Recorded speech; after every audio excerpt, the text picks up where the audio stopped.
वारकरी संप्रदायातील थोर महात्मे व महाराष्ट्रातील विचारवंतांची दुर्मिळ कीर्तने, प्रवचने, व्याख्याने ऐकण्यासाठी सुरेश महाराज सूळ या यूट्यूब चॅनलला अवश्य सबस्क्राईब करून बेल आयकॉन दाबा.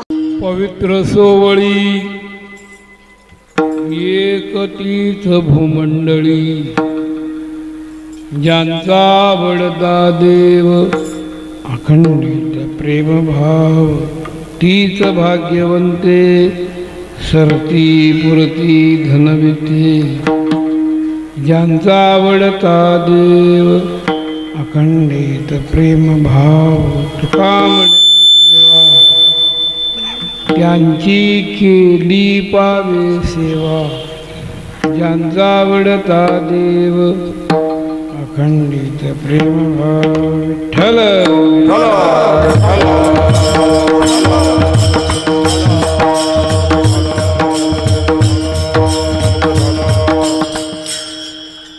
पवित्र सोवळी एक तीच भूमंडळी, ज्यांचा आवडता देव अखंडित प्रेमभाव.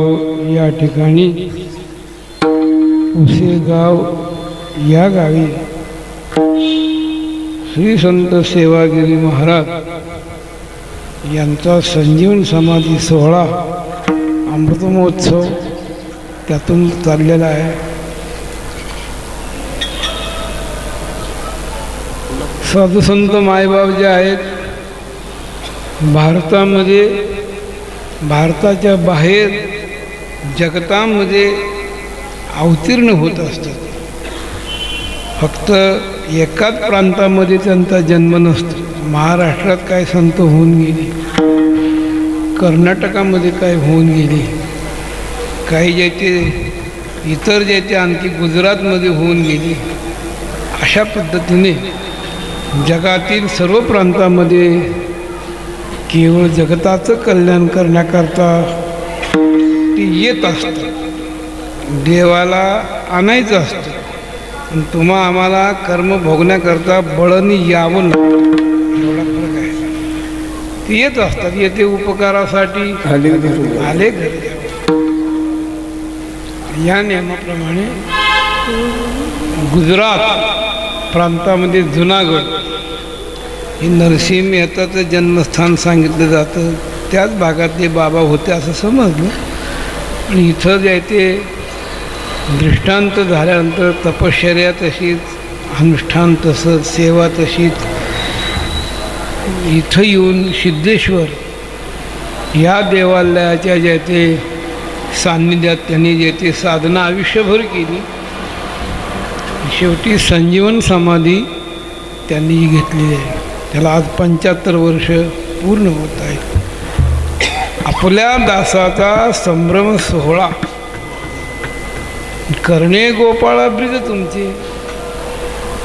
भक्ताचा सोहळा हा देवच करत असतो. त्याने जशी प्रेरणा दिली तसा हा जो आहे तो सोहळा चालू आहे. आणि त्या सोहळ्याच्या मध्ये मलाही जे ते सेवा करण्याची मिळालेली संधी, सेवेला घेतलेला अभंग जगद्गुरू संत श्रेष्ठ तुकाराम महाराजांचा संतांचं वर्णन करणारा 4 चरणाचा अभंग आहे. या अभंगातून तुकोबाराय या भूतलावरती बोट दाखवून चकारात्मक सांगतात. पवित्र सोवळी एक तीच भूमंडळी. एक म्हणजे बोट दाखवून, तीच म्हणजे चकारात्मक, भूमंडळी म्हणजे पृथ्वीवरती आहेत. ते पवित्र आहेत, ते सोवळे आहेत. संपूर्ण अभंगामध्ये त्यांचा कुठेही जायतो नावाचा उच्चार नाही, गावाचा उच्चार नाही, त्यांच्या जातीचा उच्चार नाही, त्यांचा कालावधी सांगितलेला नाही, त्यांचं कुठल्याही प्रकारचं इतर वर्णन नाही. फक्त मोहगम पवित्र सोवळी एक तीच भूमंडळी. तर पवित्र म्हणजे काय, सोवळी म्हणजे काय, वेळ मिळाला तर अभंगानंतर पाहू. पण एक तीच भूमंडळी याच्यामध्ये नाव गाव जरी सांगितलं नसलं तरी लक्षण सांगितलेलं आहे. काही वेळेला काही ज्या त्या गोष्टी लक्षणावरनं सिद्ध करायच्या असतात. पूर्वीच्या काळातला दृष्टांत आहे. पूर्वीच्या काळात 8 वर्षा कन्या भवित, 8 वर्षाची मुलगी झाली की 11 वर्षाचा नवरदेव बघायला आणि लग्न करायचं. ही जबाबदारी घरातल्या पूर्वजावरती असल्यामुळे आईवडिलांनी आपलं कुळ पाहून, योग्य घराणं काय बघून, पत्रिकेचा संबंध जुळतं काय पाहून वगैरे जे ते संबंध केला जात असत. 16 संस्कारापैकी तो एक धार्मिक विधी आहे, संस्कारच आहे 16 संस्कारापैकी.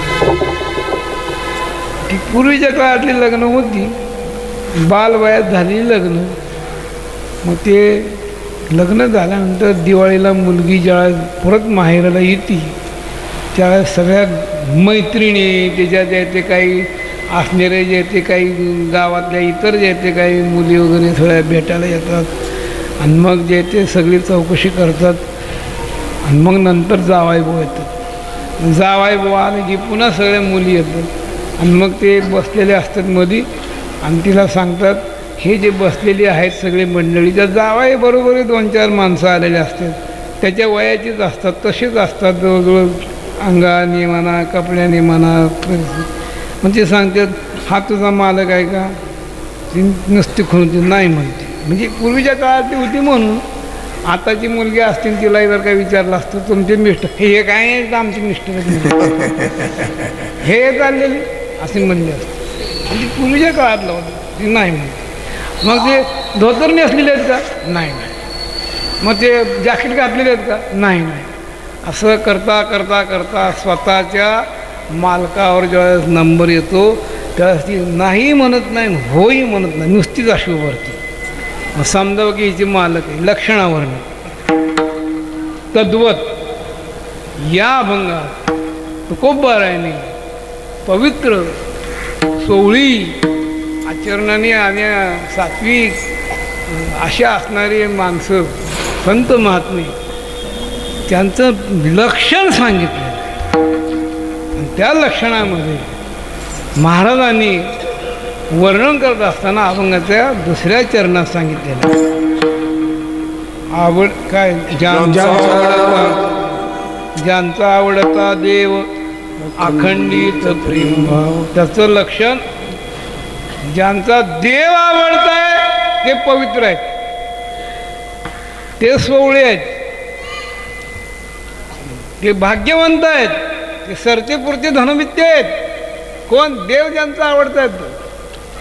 आता आषाढी वारीला, कार्तिकी वारीला, महिन्याच्या वारीला आता तर जिकडं तिकडं शनिवार रविवार प्रत्येक क्षेत्रोक्षेत्री यात्रा भरती, पांडुरंगाची यात्रा भरती. लाखो लोक येतात. प्रत्येकाला विचारावं, तुम्हाला देव आवडतो का म्हणून. कोण म्हणणार आवडत नाही म्हणून. आम्हाला देव आवडतो म्हणून तर आम्ही 18-20 दिवस पावसामध्ये असेल त्या परिस्थितीमध्ये, गर्दीमध्ये, उन्हामध्ये, धूळ खात ज्ञानोबाराच्या सोहळ्यासंग जे ते आम्ही जे ते सहभागी होतो. एवढं देव आवडतो म्हणूनच. कोणत्याही पद्धतीने वारीला आलं तर जे ते त्याला जे ते काहीतरी दगदग असतेच. गाडीत जरी आला तरी धक्काबुक्की आहेत, पायी जरी आला तरी त्याला जे ते दगदग आहेत. अशा सगळ्या गोष्टी सहन करून आम्ही इथं येतो. देव आवडतो म्हणून येतो की नाही? असा कोण आहे देव आवडत नाही म्हणून? सगळेच पवित्र म्हणावं लागेल, सगळे सोवळे असतील. नाही नाही, तुकाराम महाराजांनी खोचक शब्द घातले त्याच्यात. नुसता देव आवडून काय उपयोग नाही, तो कसा आवडला पाहिजे. आवडे जा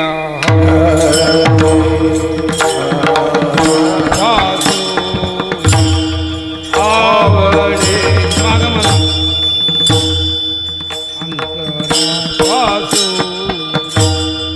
अंतरापासून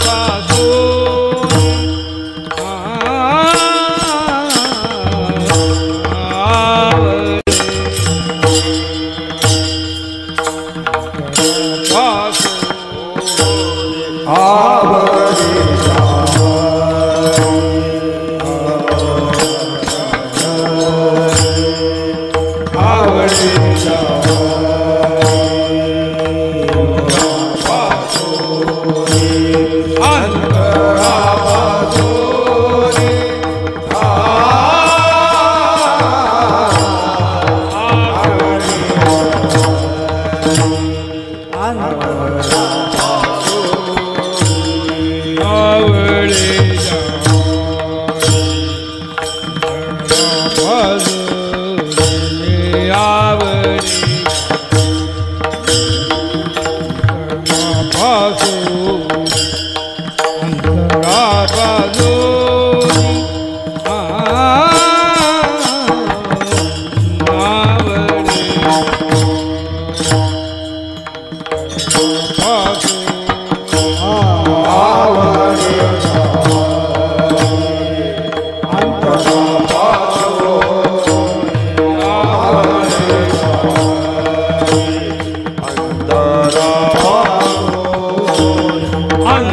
ऐशियाचे मनी अर्थ माझे, देव सर्वांनाच आवडतो, परंतु अंतःकरणापासून आवडेल असं मात्र नाही.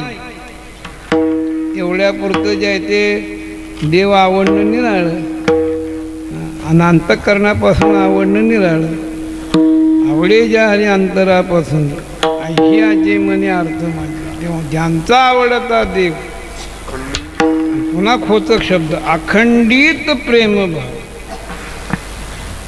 प्रेमही अखंडित पाहिजे, आवडही अखंडित पाहिजे, भावनाही अखंडित पाहिजे. काही लोकांची आवड असते, भाव नसतो.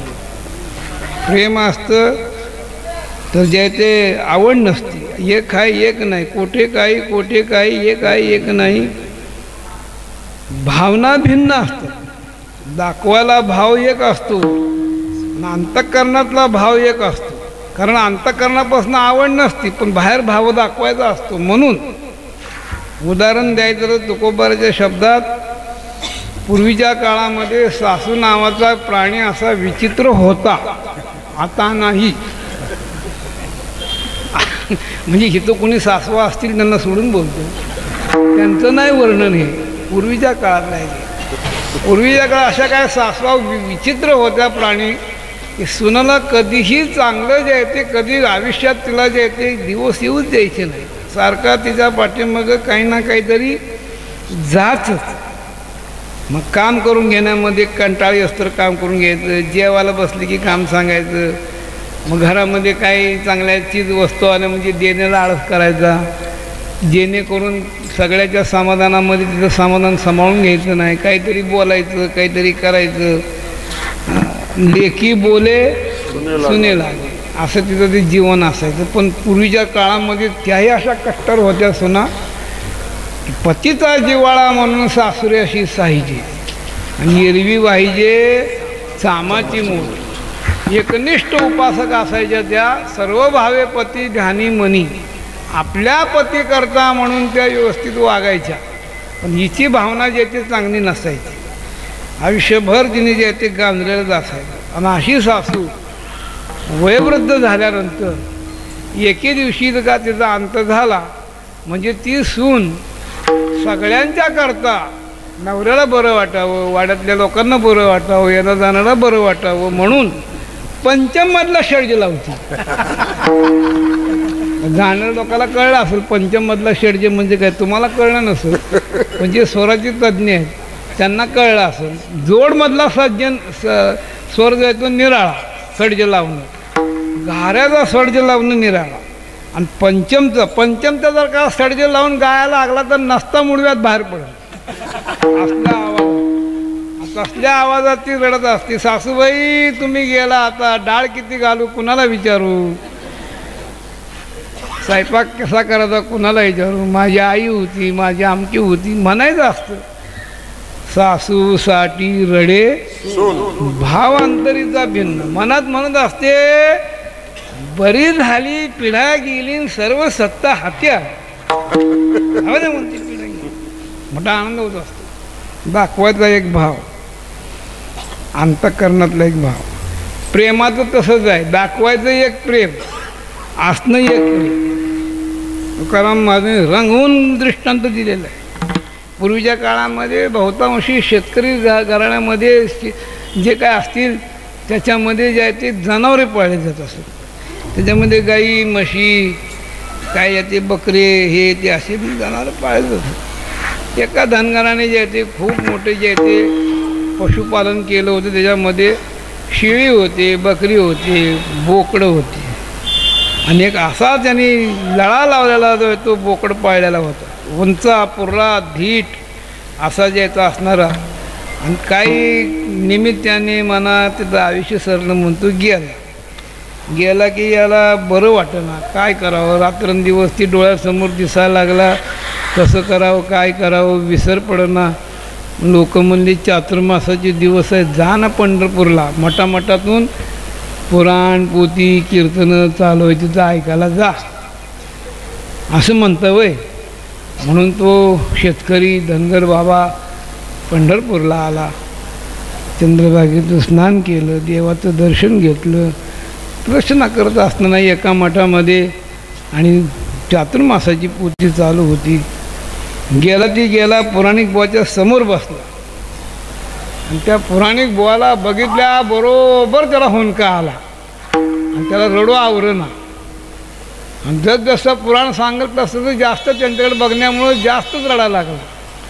त्यात त्यांनी सांगितलं पुराणात बोलता बोलता, बरं ब्रह्म आणि माया दोन एक असं ज्याचे एक का दोन बोट केले, एक बोट केलं, परमात्मा एकच, अशा ठिकाणी सांगायला लागला. आणि ज्याचे परा भक्ती, परा आणि अपरा दोन प्रकारची भक्ती आहे. सत्य आणि असत्य दोन प्रकार आहेत. दोन पण सांगत असताना दोन बोटं करावी. पण सगळ्याचं वर्म जाणणारा, सगळ्याला जेथे असणारा, विश्वाची निर्मिती करणारा एक परमात्मा आणि त्याचं वर्णन करणारे 4 वेद आहेत. 4 बोटं करावी. मग तर जास्तच रडायला लागला. पुराण संपल्यानंतर पुराणिक बुवाने त्याला हात धरला. लोक जी बाहेर जाऊ दे विचारलं, का रे तुला माझ्या पुराणात एवढं काय कळलं? मोठ्यानं रडत होता. काय झालं तुला? काय त्याला त्यातलं समजलं? मग ते आणखी फुंदू रडायला लागला. तुम्ही मला मी विसरलो होतो पण पुन्हा आठवण करून दिली म्हणून रडायला लागला. आणि काय झालं? महाराज तुमच्यासारखा गले लट्टच्या लट्ट, तुमच्यासारखीच हातभर असणारी दाढी, तुम्ही 2 बोटं केली, 2 शिंगाचा, 4 बोटं केली, 4 पायाचा, 1 बोट केलं एका शपटाचा, असा माझा ब्याचा बोकड मेला म्हणून मी रडत होतो. देखोनी पुराणिकाची दाढी, रडे स्पुंदे नाक, प्रेम खरे दिसे जना, भिन्नांतरी भावना. लोकाला प्रेम दिसत होतं पण याच्या ठिकाणी ती प्रेम नव्हतं. लोकाला भाव दिसत होता सुनाचा, पण तिच्या ठिकाणी तो भाव नव्हता.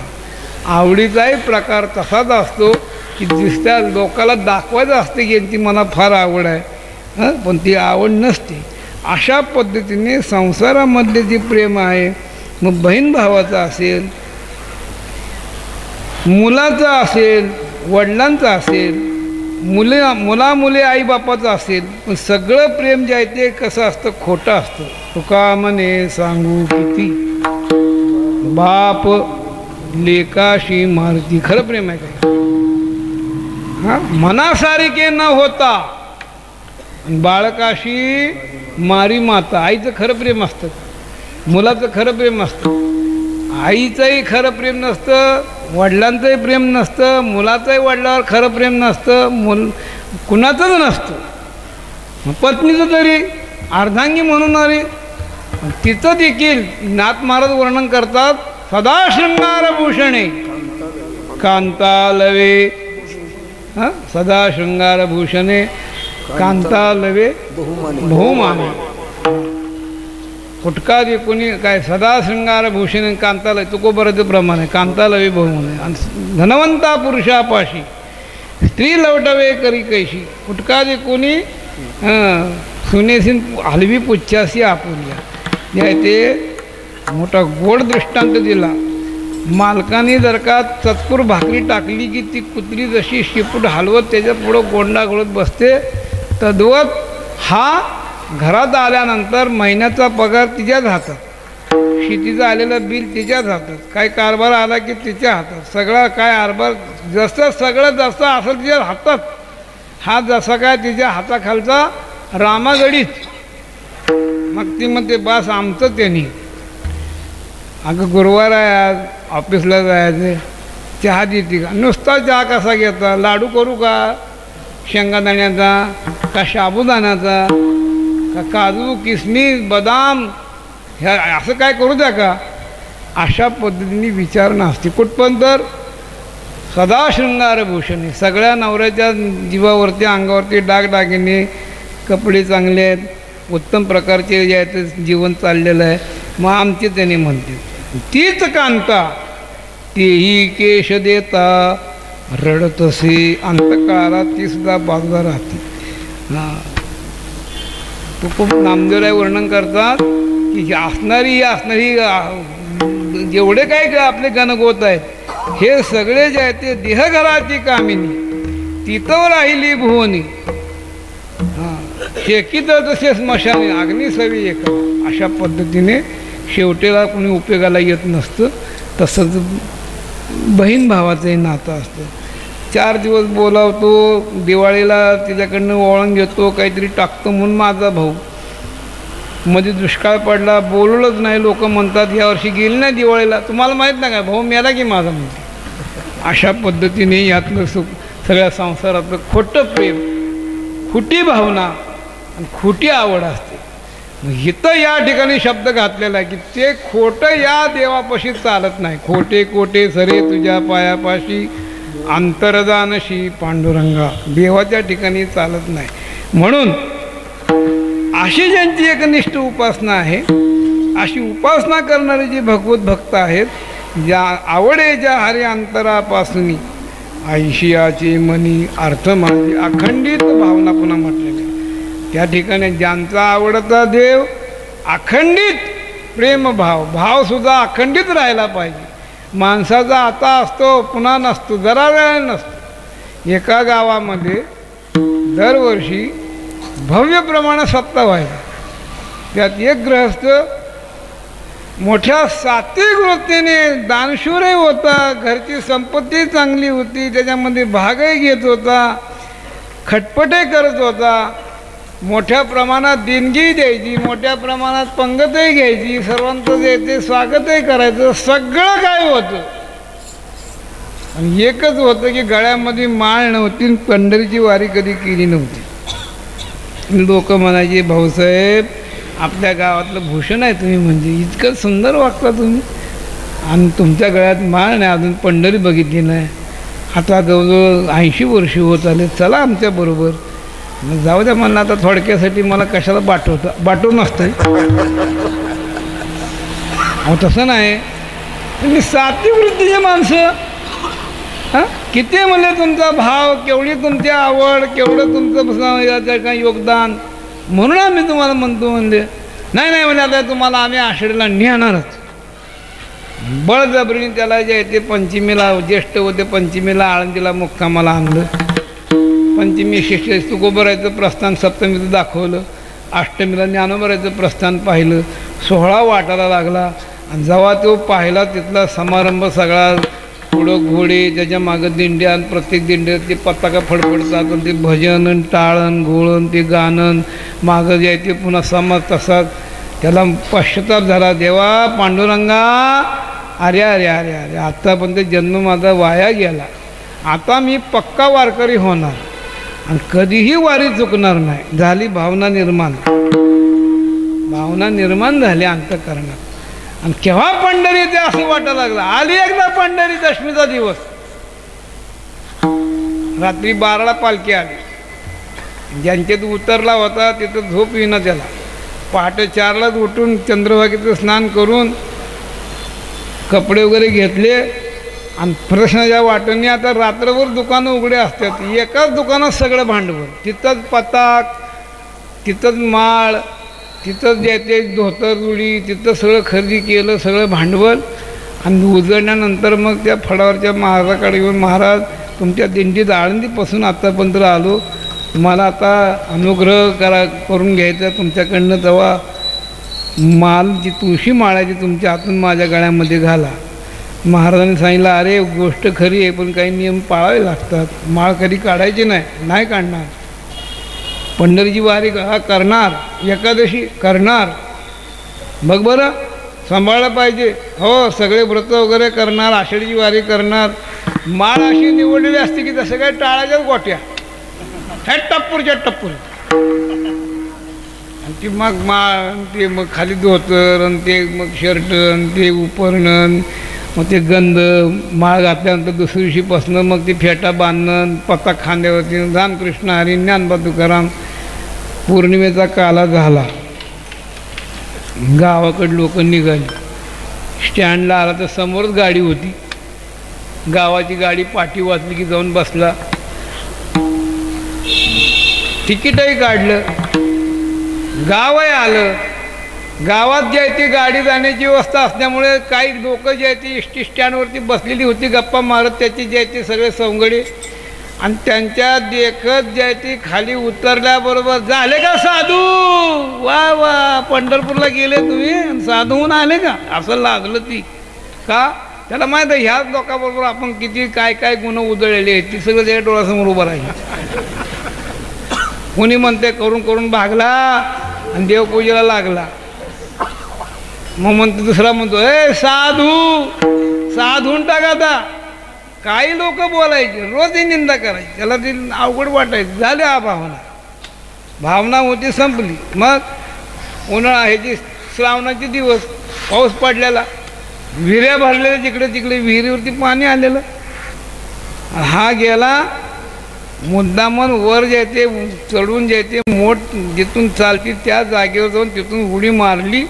दसा मोठका मारसा खाली गेला आणि ती माळ मोठी असल्यामुळं आपोआप बाहेर गेली.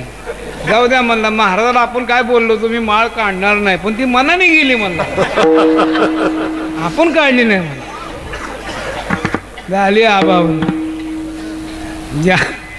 यांचा आवडता अखंडित प्रेम. ह्याला अखंडित भाव म्हणत नाहीत, अखंडित प्रेम म्हणत नाहीत, अखंडित आवड म्हणत नाहीत. मग आवड कशाला म्हणतात, आवडे जा हरी अंतरापासून ऐशियाचे मनी अर्थ माझी. भाव कशाला म्हणतात, देह जाऊ अर्थ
पांडुरंगी दृढभाव याला भाव म्हणतात. हे शरीर पडू तू काही आता घडेल ते घडो पंढरीनाथा नसोडी सर्वता चरण तुझी काय घडेल ते घडो देहरावा तुवा पडो पडमी नसोडी सर्वता पाय तुझे पंढरीनाथा. अशा पद्धतीने एकविध आम्ही स्वामी सेवेसाठी जर हे आकाशवर पडो पाय ब्रह्मगोळ बंगादाय वडवान्नळ त्रिभुवन काय परमी तुझीच वास पाय गा विठोबा. याला एकविध भाव म्हणतात. तुकोबारा देवापुढे उभे राहून देवाला बोलतात माझे मन पाय कसून चित्त नढळे तुझं पासून कापून देईन शीर पहा कृपणचे उदार मदवरी घाली घन परिमी न सोडी चरण. याला एकविध भाव म्हणतात. तुका म्हणे आम्ही मेलो तरी जाणार परी तुमच्या चरणा न सोडावं. याला एकविध भाव म्हणतात. असा एकविध भाव अखंडित राहणं प्रेम अखंडित असावं. प्रेमाच्या बाबतीत बोलायचं झालं तर गोकुळामधलं जी प्रकरण पाहत श्रीमद भागवत दशमस्कंद पूर्वार्धामध्ये अक्रूर ज्यावेळेस भगवंताला नेण्याकरता आलेल्या त्यावेळेस गोपिकाची काय अवस्था झाली. एकित्या घालीती केसामध्ये माती एकित्या पडती धरणीवरी. ज्यावेळेस अक्रूर बाबा आलेत न्यायला सगळ्या गोकुळामध्ये समजलं की कृष्ण परमात्मा आता मथुरेला जाणार आहे. त्यावेळेस त्या रथापुढं सगळ्या गवळणी जायते आडव्या झाल्या आधी आम्हाला मार मग जायचं. आणि त्यांचं ते दुःख पाहून भगवंताला देखील डोळ्यातनं पाणी यावं. त्यानंतर प्रेम देव बोले अक्रूराशी वेगी हाकावे रथासी या गोपिकेच्या शोकासी न पहावे मदशी एका जनार्दनी रथ गेला निघून. प्रेमाचं ज्याचे काय ज्याचे स्वात्मस्मिन परमप्रेम रूपा याच्यावरती गोपिकाचंच ज्याचे उदाहरण पहा म्हणजे समजेल. अशा पद्धतीने प्रेमाचं लक्षण भावनेचं लक्षण आवडीचं लक्षण भगवंताचे जे ते सगळे जे ते एकेकाचा जर का ओवापोवा केला तर त्याच्यामध्ये खोटं चालत नाही. शुद्ध सात्विक खरं असावं लागतं. आणि अशा लक्षणाने युक्त जे आहेत ते पवित्र आहेत ते सोवळे आहेत. आणखी काय तीच भाग्यवंती सरती पुरती धनविते. भाग्यवंतामध्ये हे त्यांचं लक्षण आहे की जे पवित्र सोहळे तेच भाग्यवंत. भाग्याचं वर्णन करत असताना तुमच्या आमच्या दृष्टीने ज्याला आपण भाग्य म्हणतो ते भाग्य आर्थिक घेऊ नका. भाग्य तरी नव्हे धनपुत्रदार निकटवास बरा संताप आहे. भाग्याच्या बाबतीत बोलायचं झालं एखाद्या माणसाला अचानक धनलाभ होणं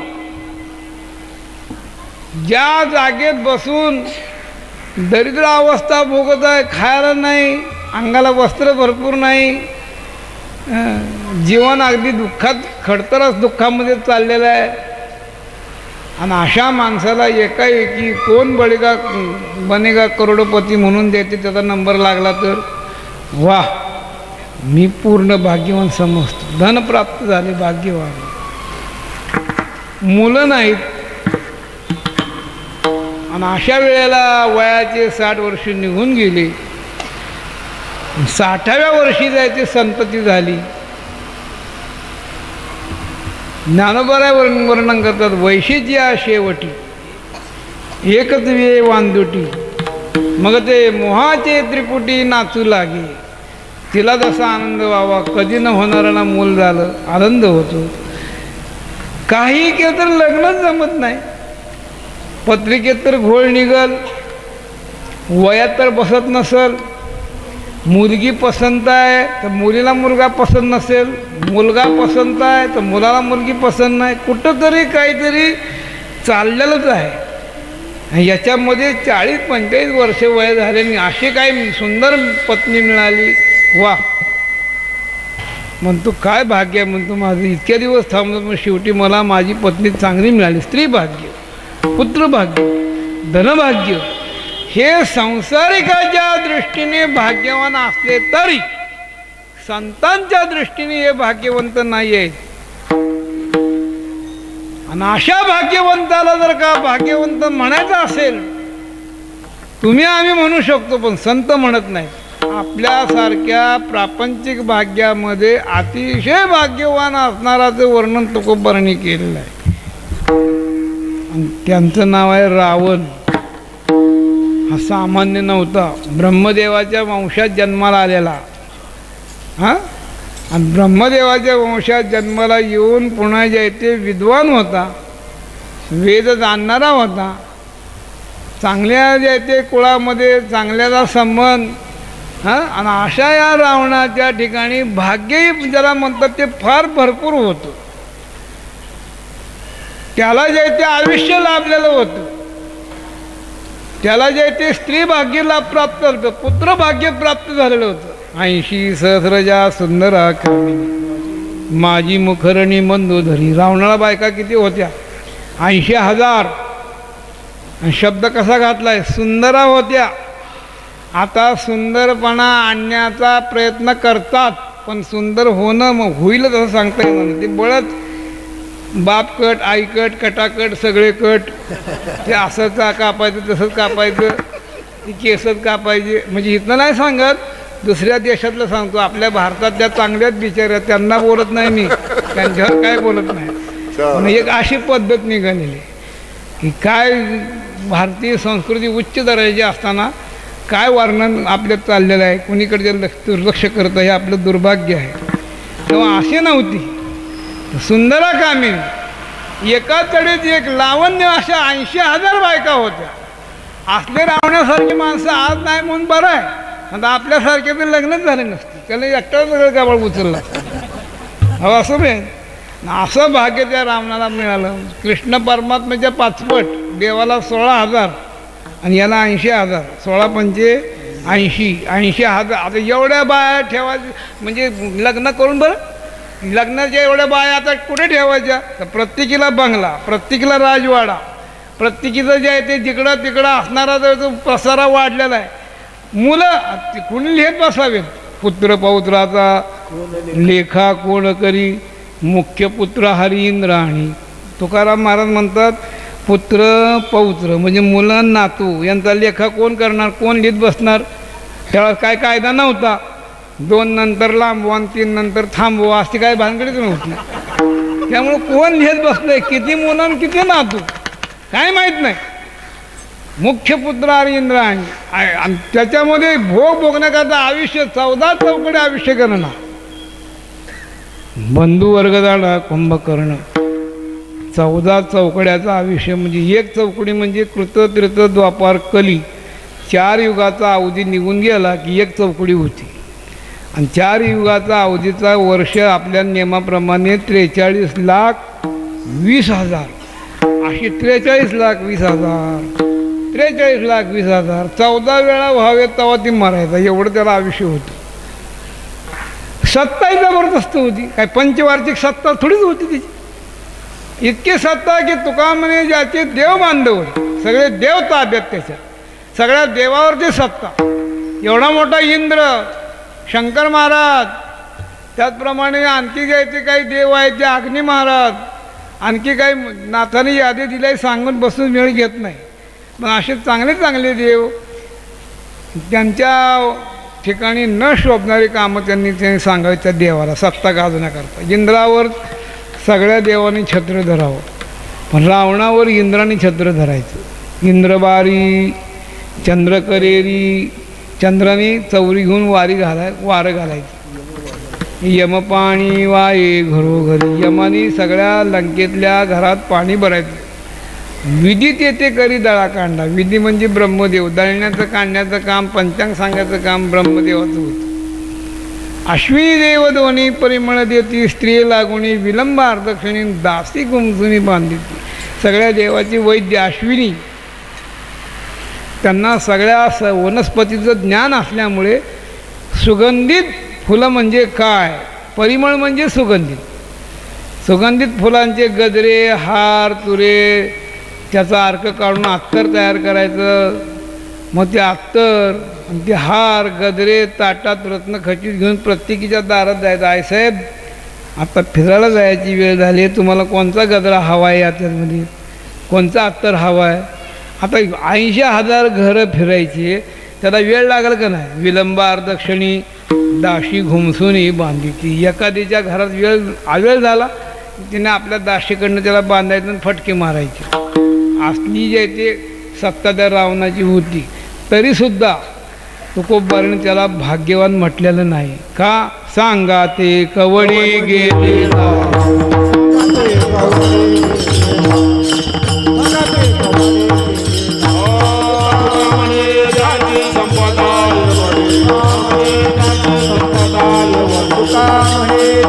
देव बांधवडी, तुका म्हणे ज्याचे देव बांधवडी, सांगा ते कवडी गेली.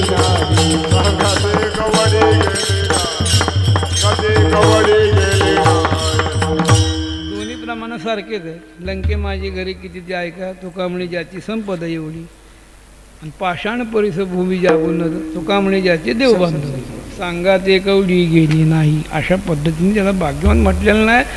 रावणासारखा प्रापंचिक भाग्य आज कुणालाही बोट दाखवून सांगता येणार नाही की रावणा इतकी संपत्ती कुणाची आहे, स्त्री भाग्य कुणाचं आहे, पुत्र पौत्र संपत्ती आयुष्य कुणाला आहे, कुणालाही नाही, तरी पण तो भाग्यवान नाही.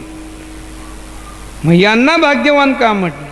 त्या भाग्याचं लक्षण जर का काय असेल तर भाग्यवंत म्हणत या, भाग्यवंत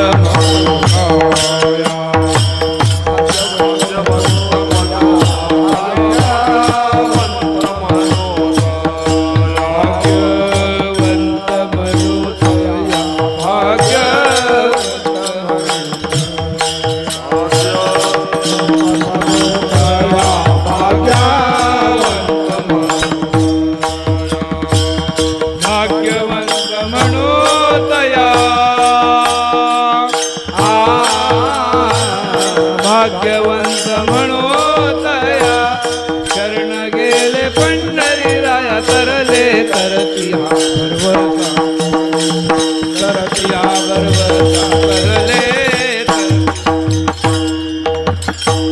भाग्यवंत म्हणोतया, भाग्यवंत म्हणोतया, शरण गेले पंढरी राया, तरले तरती हा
भाग्यवंत म्हणो तया, शरण गेले पंढरीराया. ज्यांनी मनुष्यजन्म प्राप्त झाल्यानंतर भगवंताची शरणागती करून घेतली. ते शरणागती करत असताना अनन्य भावाने शरण भगवंताला जे गेलेले आहेत, काया वाचा मने सहित देवा सर्व भावे आलो तुझं जी शरण, सर्व भावाने देवाची शरणागती करून भक्ती करून देवाची प्राप्ती करून घेतली. तयाविनं कोणी नाही भाग्यवंत. अखंड सांगात गोविंदाचा, ज्याला परमात्मा अखंड ज्यांच्या संगतीत राहतो, देवाने त्यांच्या संगतीमध्ये राहावं, तयाविनं कोणी नाही भाग्यवंत. देवाने त्यांच्या घरी जावं, देवाने त्यांची कामं करावेत. आणि ते कामं करत असताना कोणती कामं करावेत की जी कामं देवाला शोभत नाहीत, असली कामं देवाने भगवत भक्ताच्या घरामध्ये करावे, तयाविनं कोणी नाही भाग्यवंत. नामदेवरायच्या इथं जनाबाई नावाच्या त्यांचे ते असणाऱ्या महान अधिकाराच्या असणाऱ्या संत, त्याने नामदेवरायच्या घरामध्ये राहून दाशीपणाचं काम करावं. दाशीपणाचं काम म्हणजे मूल करेन, घरातले भांडे धुणं,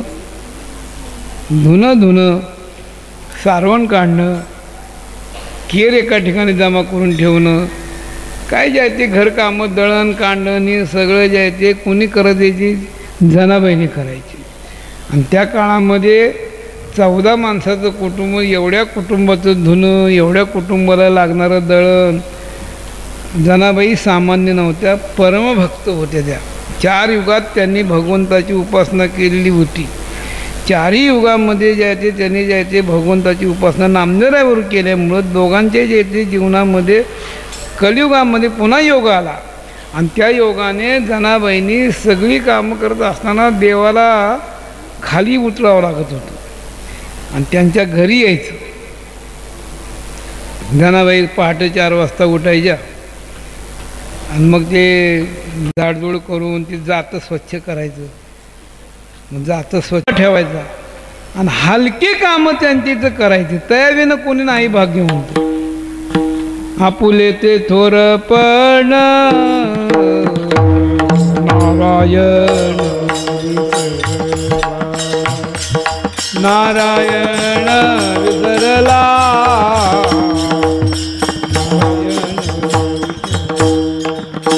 आपुले ते थोरपण नारायण विसरला, नारायण विसरला, नारायण विसरला. आपुला तो थोरपण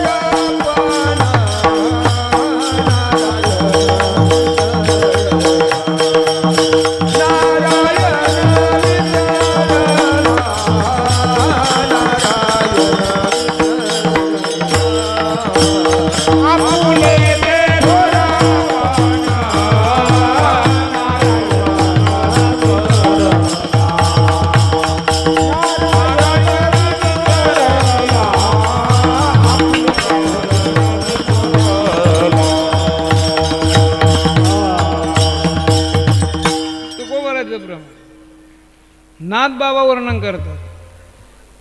विसरला थोरपण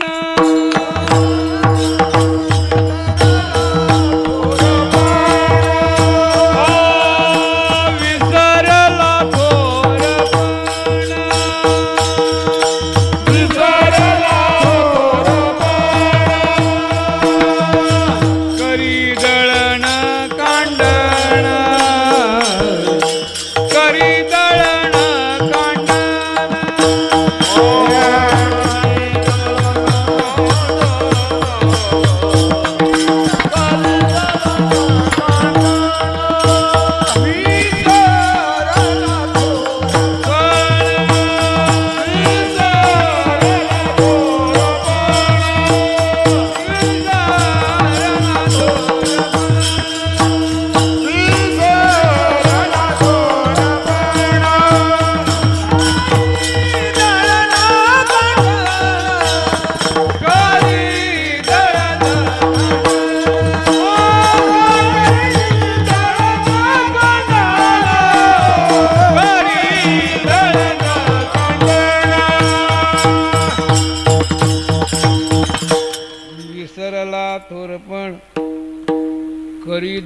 खंडन म्हणून तयाविनं कोणी नाही भाग्य.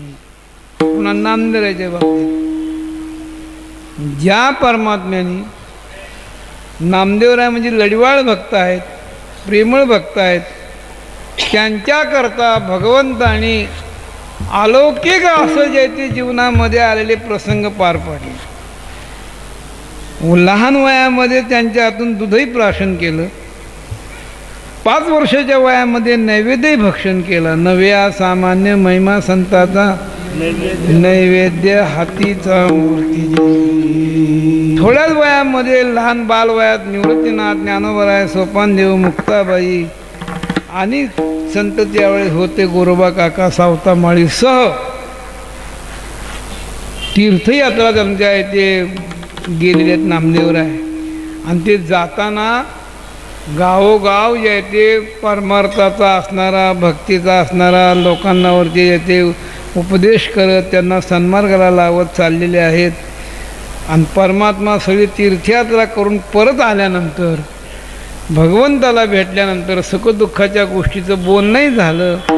नामदेवाने पर्याय दिला, देवा मी शिनून गेलो, दुःखी आहे, तुझी वाट बघत होतो, ते आज मला येथे आनंद वाटला. देवाने पर्याय दिला, गेलाशी जवळोनी ज्या दिवसापासूनी न दिसे माझे कोणी जीवलं. देवाने पर्याय दिला. आणि दोघांचा पर्याय संपल्यानंतर देवाने सांगितलं, नामदेवा तीर्थयात्रा करून आलेलं आहे, केली या कष्टाचे गरिबा सार्थक. सांगेने ते ऐक वचन माझे, एक ऐक लिखाय. आता तीर्थाचं उद्यापन केलं पाहिजे म्हणजे. आणि ते उद्यापनाच्या विधीमध्ये ब्राह्मण भोजन द्यायचं आपल्याला. क्षेत्रवासी भावे पुजावे ब्राह्मण, षडरस भोजन द्यावे त्याशी. तू तीर्थयात्रा करून आल्यानंतर पंढरीसारखं क्षेत्र आहे, या क्षेत्रामध्ये ब्राह्मण भोजन देऊन विधियुक्त जे ते उद्यापन करायचं आहे. आणि त्याला भोजन कसं द्यायचं? षडरस भोजन द्यावे त्याशी. ज्या स्वयंपाकामध्ये 6 प्रकारचे चविष्ट जे आहे ते पदार्थ मसाल्यामध्ये वापरले जातात त्याला षडरसयुक्त भोजन म्हणतात. 6 रस, गोड, तिखट, आंबट, खारट, गोड, कडू, हे 6 पदार्थ असतात. गोड साखरेसारखे पदार्थ वापरायचे स्वयंपाकात, तिखट मिरचीसारखे पदार्थ, गोड, तिखट, आंबट, लिंबू असे पदार्थ वापरायचे. गोड, तिखट, खारट मिठासारखे पदार्थ, तुरट आवळ्यासारखे पदार्थ, कडू कारल्यासारखे. हे षडरस जरी म्हणले तर याचा वापर केल्यानंतर स्वयंपाक अतिशय चविष्ट होतो. षडरस भोजन द्यावे ते असे पण करता आलं पाहिजे. नाही तर करणारी जर का अशी असेल, डबेच्या डबे मसाला चव नाही कशाला, तर मग मात्र त्या षडरस भोजन म्हणता येणार नाही, असा प्रकार आहे. तर नामदेवा असं षडरसयुक्त भोजन पुन्हा 4 प्रकारचं अन्न कर, चतुर्विध भोजन करायचं. चतुर्विध म्हणजे काही पदार्थ चावून खाण्याची, काही चाकून खाण्याची, काही चाटून खाण्याची आणि काही प्यायची. चावून खायचे पदार्थ लाडू, जिलेबी, गुलाबजामन, राघोदास, सगळे चावून खायचे. चावून खायचे, चाटून खायचे. केलेले जे पातळ जे असणारे पंचामृत असतो का मिरच्यामृत, त्याच्यामध्ये कारलं वगैरे घालून केलेलं चाटून खायचं असतं. चावून चाटून चाखून, आंब्याची फोड म्हणा जेवायला त्यांना चाकून खायची असते. चावून चाटून चाकून प्यायचं असते. काही प्यायचे पदार्थ आहेत, बासुंदी प्यायचे पदार्थ आहेत. आमच्या भागामध्ये वेळेवरती पाहुणा आला म्हणजे सुधारस नावाचा पक्वान्न करतं, ते प्यायचं असतं. म्हणजे काय, साखरेचा पाक करतं, लिंबू प्यायचं. चावून चाटून चाकून प्यायची 4 विविध प्रकार. देव सांगायला लागले, दुर्कुळी माता म्हणतं, देवा की तुम्ही कुणाला सांगायला लागलाय? हे नामदेवाला सांगतो. काय नामदेवाला सांगता? त्याची परिस्थिती आहे का असं करणे का? अहो तुम्हाला माहीत आहे का त्याची परिस्थिती कशी आहे? एक दिवशी आपल्याला जेवायला सांगायला आला, द्वादशीचा दिवस होता, आणि तुम्हाला म्हणला, आज देवा अहोजी दातारा विनंती अवधारा, तुम्ही यावे घरा भोजन अशी. तुमच्या मंदिरात आला, सांगितलं आज द्वादशी जेवायला या, आणि तुमच्याकडनं उठला आणि माझ्या मंदिरात आला आणि मला म्हणला आईसाहेब तुम्ही बी यायचं, पण तुम्ही लवकर यायचं, नुसतं यायचं नाही, सामुग्री सांगा ती चालू बघा. देवाला जे आवडतं ते शिदा घेऊन या, स्वयंपाक करा, तुम्हीच खावा, तुम्ही जेवण प्रसादा ठेवा. सेवकाशी नामा म्हणजे देवा तुमचे तुम्ही जेवा, असा हा तुमचा भक्त आहे. मग याच्या ठिकाणी काय म्हणजे जन्मजन्मी यांनी केलेली उपासना तुम्हाला समर्पण केलेली आहे. भक्तीचं ऋण फेडण्याची हीच आता तुमची वेळ आहे. तेव्हा सर्व भावे करून याचा यजमानपद तुम्ही पत्करून तुम्ही हे कार्य सिद्धीला न्या. भगवंताने अनंत नावाचं रूप द्यायचे धारण केलं. सगळ्या पंढरीतल्या ब्राह्मणांना आमंत्रण दिलेले, त्यांना जेवायला बोलवलं. आता नामदेवराय त्याशी विधियुक्त जायचे सगळा हा कार्यक्रम करायचा म्हणून सकाळच्या वेळेला मंगलस्नान घातलं. मग नामया ते करविले मंगलस्नान, त्या ठिकाणी मंगलस्नान केलेलं. आणि भगवंताने देवी अंगवस्त्रे आपुलेने हाते आणि वाहिले अनंते विष्णुदास. पुण्यावचन केलं, स्नान झालं. देवाने जे ते नामदेवला भारी भारी वस्त्र नेसायला दिली. आणि मग जे ते स्वतः रुक्मिणी मातेने ओवाळलं. आणि तिकडं जे ते रिद्धी सिद्धीने जे ते त्या ठिकाणी स्वयंपाक तयार केला. ब्राह्मणाकरता सोन्याची ताटं होते, सोन्याचेच तांबे होते, सोन्याचेच पेले होते. आता देणं ना घेणं फुकट बडबड करणं आपल्याला सांगायला काय वचन किंदर देता. वर्णन देवाचं आहे, आपलं थोडंच आहे. कशाला मग हलकं करायचं, सगळं सुवर्णाचं होतं. पाटपात्र सोन्याची होती, रांगोळ्या काढलेल्या होत्या, उत्तम प्रकारच्या पंक्ती बसलेल्या. अशा पंक्तीमध्ये देवाने नामदेवराचं जे ते गुण वर्णन करावं. त्यांच्याकरता जे ते म्हणावं की हात जोडावे, सावकाश उद्या म्हणावं. आणि असा सगळा सोहळा झाल्यानंतर देवा नामदेवराच्या ताटात देव जेवायला बसले. हे पाहिल्यानंतर त्यांना जरा संशय आला. गावातल्या ब्रह्मवृंदांना ह्यांनी तर म्हणले यजमानाचं रूप घेतलेलं आहे आणि हा कोण असावा. हा तर आपला हा शिंपी आहे आणि आपल्या गावचा ओळखीच आहे आणि याच्या ताटात जेवायला बसला. मग हा जर का रोज जेवत असेल तर हा बाटलेला आहे ना आपण बी बाटलो म्हणले. मग आता काय करत, चला प्रायश्चित्त घेऊ. निघाले. देवाने अडवलं, जाऊ नका, थांबा, काय झालं ते सांगा. काय सांगायचं म्हणले, जातीची शिंपे ऐशी विश्व बोले यातील प्रत्यक्ष सांगा ती जेवविले. तुम्ही यांच्या ताटात बसून जेवला, मग तुमचं म्हणणं काय, प्रायश्चित्त घ्या. चला घेतो. रंगवून सांगत नाही, पुढची पाऊल टाकतो. जाऊन प्रायश्चित्त घेतलं. आता झालो का शुद्ध, झाला शुद्ध. मग आता आमच्या मनातला संशय निरसन करण्याकरता तुम्ही पुन्हा एकदा जेवायला या, माझ्या आत्ताच जेवा, तो मी समजेन की मला प्रायश्चित्ताचा उपयोग झाला. बरं येतो म्हणले. पुन्हा जेवायला आले. सगळे ब्राह्मण जेवायला बसलेले आहेत. सगळ्यांना यायचे. पुन्हा भगवंताने संकल्प सोडला. जेवणही मस्त झालं. का तर आज काही निसंशय होते, प्रायश्चित्त घेतलेलं आहे, शुद्ध झालेला ब्राह्मण आहे, निसंशयाने जेवले. जेवण झाल्यावर पुन्हा देव म्हणलं तर बसा, तुमच्या देखत आम्हाला जेवण करायचं आहे. मग निवृत्तीनाथ ज्ञानेश्वर महाराज, सोपानदेव, नामदेवराय सगळे बसवलेले आहेत. आता जेवायला बसल्याबरोबर विमानातून तो सोहळा पाहण्याकरता सगळे देव विमानात आले. 33 कोटी देव, पुन्हा ब्रह्मदेव, शंकर महाराज, अनेक देव, आणि अशी विमानात करते पुष्पवृष्टी देवावरी. देवावर पुष्पवृष्टी केली. त्यांनी पाहिलं की खाली नामदेवराय, ज्ञानोबाराय जेवायला बसलेले आहेत, पंढराय जेवायला बसलेले आहेत. विमानातून देव पुष्पवृष्टी करतात. त्या ब्राह्मणाने पाहिल्याबरोबर आरारारा म्हणले, आपण फसलो. हा काय सामान्य अधिकारी यजमान नाही, प्रत्यक्ष पांडुरंग असला पाहिजे. त्यांची चर्चा सुरू झाली. आणि त्या चर्चेमध्ये मग देवाला कळलं की आता माझं स्वरूप यांना कळलेलं आहे, आता आपला नामदेवाचा काय अधिकार आहे ते दाखवावा. भगवंतानी सगळ्या ब्राह्मणाला वचन दिलं की तुम्ही काळजी करू नका, मी तुम्हाला आता माझं मुख्य स्वरूप दाखवतो. मग निजरूप दाविता झाला तये वेळी नामा हृदय कमळी आलिंगीला. भगवंताने आपलं स्वतःचं रूप दाखवलं. आणि दाखवल्यानंतर बाप रे, ते सगळे जे आहेत ते आश्चर्यचकित झाले. आणि ते रूप इतर देवाने पाहिलं, ब्रह्मदेवाने पाहिलं, देवादिकाने पाहिलं. आणि ते देव म्हणू लागले, आईशे भाग्य आमा स्वप्नी नाही, आईशे भाग्य आमा स्वप्नी नाही, आईशे भाग्य आमा स्वप्नी नाही. देवोनी बुजाविला हा नामा प्रेमा देवोनी बुजाविला नामा प्रेमा देवोनी बुजाविला नामा प्रेमा देवोनी बुजाविला ऐसे भाग्य आम्हा स्वप्ने नाही ऐसे भाग्य आम्हा स्वप्ने नाही ऐसे भाग्य आम्हा स्वप्ने नाही याला म्हणतात भाग्य.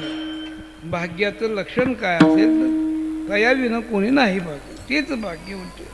रखमाई म्हणे हा भाग्यवंत नामा नकळ्याचा प्रेमा नित्य नामा याला भाग्यवंताचं लक्षण आहे. ज्यांच्या इथे देव काम करतात देव ज्यांच्याकरता सगळं करायला तयार असतो ते परम भाग्यवंत म्हणून सरती पुरती धनवी तेच भाग्यवान. आणि खरं धन त्यांच्याजवळ भरपूर आहे. नसरे लुटिता मागे बहुता जनी झुंझुनाट घाणी उघडली असं भाग्य दरकार. असं धन कोणतं असं धन घरी पांडुरंग अभंग येसरेना अशा संतांचा काय अधिकार वर्णन करावा. तुका म्हणे देवा त्यांची केली पावे सेवा. त्यांचं जे येते जर का त्या भगवत भक्ताची सेवा केली आपलं त्यांची पूजा अर्चा केली त्यांचं स्मरण केलं त्यांची आराधना केली त्यांची भक्ती केली तर देवाला आपोआप प्राप्त होते. कशा पद्धतीने तो को बराय उदाहरण देतात. मायवनी धाल्या धाय गर्भावतणे न पाहे तैसे पूजिता वैष्णव सुखे संतोषतो देव. तुका म्हणे देवा त्यांची केली पावे सेवा. ज्यांचा आवडता देव अखंडित प्रेमा विठोबार हा जय जय विठोबार कुमार कुंडली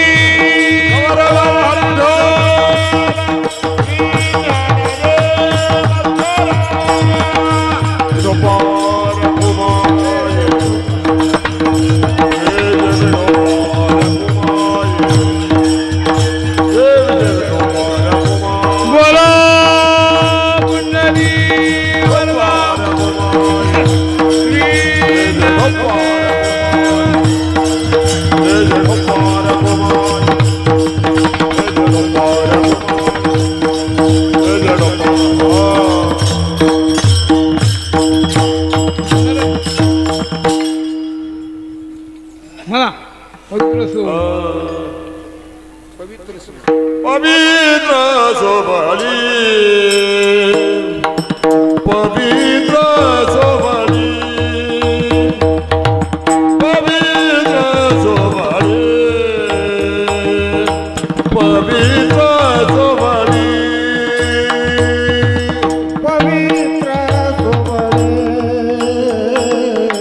पवित्र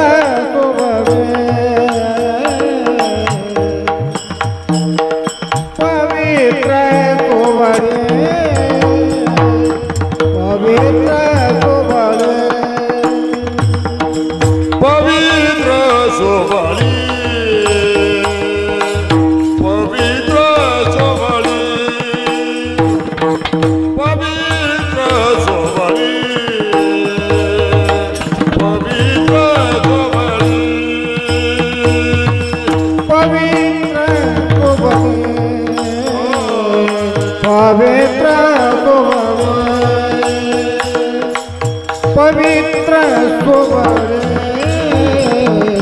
पवित्र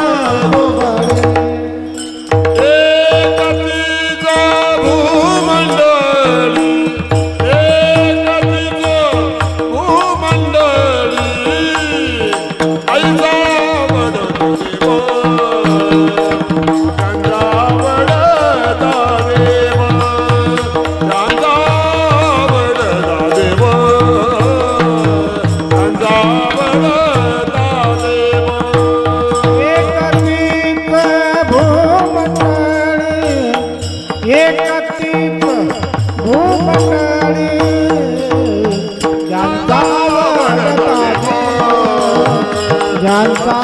आवडता देव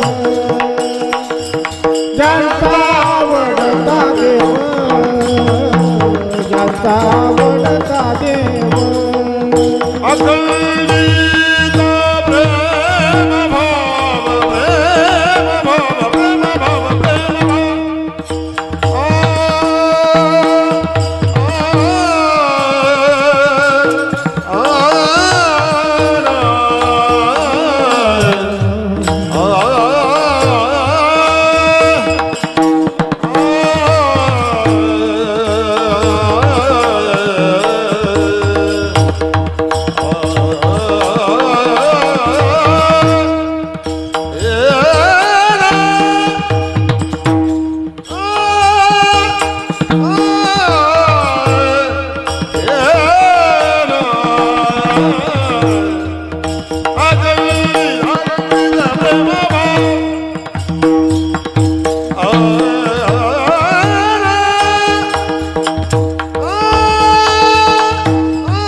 प्रेम भाव अखंडित प्रेम भाव अखंडित प्रेम भाव ज्यांचा आवडता देव ज्यांचा आवडता देव ज्यांचा आवडता देव ज्यांचा आवडता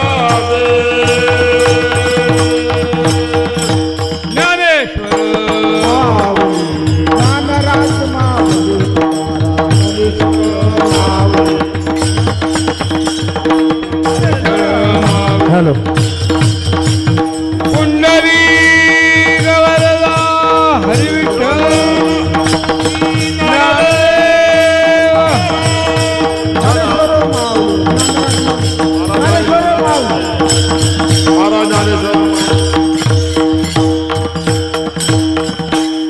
पवित्र सोवळी एकतीच भूमंडळी ज्यांचा आवडता देवा खंडित प्रेमभाव त्यांची लक्षणं सांगितली.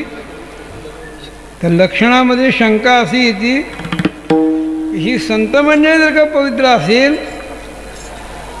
आणि ते पवित्र होण्यासाठी त्यांनी काय केलं आणि ते पवित्र कसे आणि आपण अपवित्र कसे. ते जर का पवित्र आहे तर आपण अपवित्र ठरलो. एका म्हणता भले दुजे सहजची निंदिले पाचा माझी भले पण एकाशी वानिता आपण इतर ते चौघेजण जाण सहजची निंदिले. संतांना पवित्र म्हणलं की आपण अपवित्र ठरलो. मग त्यांनी एवढं पवित्र म्हणान भाग्यवंत म्हणान हे मिळवण्यासाठी त्यांनी काय केलं होतं.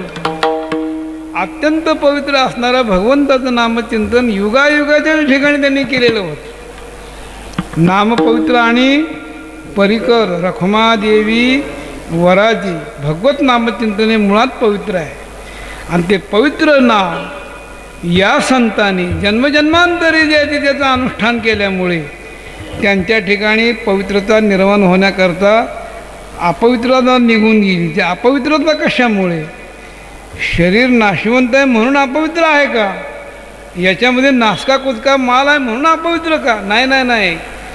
शरीर नाशवंत नासकं कुचका आहे म्हणून नाही. याच्यामध्ये कामक्रोधादी विकार शिरलेले आहेत. कामक्रोधे देह मलिन या कामक्रोधाने याच्यामध्ये कब्जा केल्यामुळे हे शरीर अपवित्र झालं. आणि ते कामक्रोध ज्याच्यामुळे निघून गेले ते जर का काही साधन असेल तर राम म्हणता काम क्रोधाचे दहन म्हणता काम क्रोधाचे दहन राम म्हणता काम क्रोधाचे दहन होय अभिमान देशोधडी होय अभिमान देशोधडी होय अभिमान देशोधडी राम म्हणता काम क्रोधाचे दहन राम म्हणता काम क्रोधाचे दहन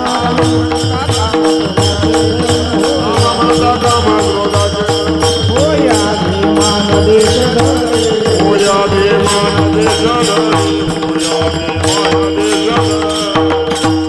भगवत नामचिंतनामुळे कामक्रोधादी विकार ज्यांनी घालवलेले आहेत भगवत नामचिंतन अखंड भगवत कीर्ती गात आहेत. पवित्रची होय देह त्याचा कुणी का असेना होका दुराचारी होका दुराचारी वाचे उच्चारी जो हरी किंवा नाथ महाराज म्हणतात की जो सर्वांगाने असणारा पवित्र आहे आणि त्याच्या ठिकाणी जे आहे ते मग जातीचा असा कोणताही संबंध नाही. अंत्यजाती योनी तरल्या हरिभजनी तयाची पुराणी भाट झाली. मग ते अंत्यज असतील कोणी असतील पण भगवत नामचिंतन करत असतील तर ते ज्या देशात जन्म घेतात तो देश पवित्र, ज्या कुळात जन्म घेतात ते कुळ पवित्र, पवित्र ते कुळ, पावन तो देश, जेते हरीचे दास जन्म घेते किंवा मुखी गाता हरी पवित्र तो. अशा पद्धतीने पवित्रतेचं लक्षण जागोजाग संतांनी वर्णन केलेलं आहे. ते केवळ भगवत नामचिंतन साधन करतात म्हणून. आणि त्या साधनामुळे आमच्या ज्ञानोबराय तुकोबराय नामदेवराय आदी संतांना